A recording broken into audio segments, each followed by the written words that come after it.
Lockdown लागणार नाही हे केंद्र सरकारने जाहीर केलेलं आहे।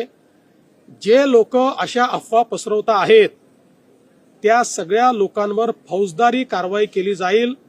मी स्पष्टपणे सांगतो, अशा पद्धतीच्या खोटी माहिती फेसबुक किंवा एक्स किंवा कुठल्याही सोशल मीडिया प्लॅटफॉर्मवर टाकणं किंवा अशा प्रकारच्या खोट्या पोस्ट या व्हॉट्सअपच्या माध्यमातून पुढे पाठवणं, तुम्ही फॉरवर्ड तरी केली तरी तो गुन्हा ठरेल आणि अशा गुन्ह्यातल्या प्रत्येकावर फौजदारी कारवाई होऊ शकते।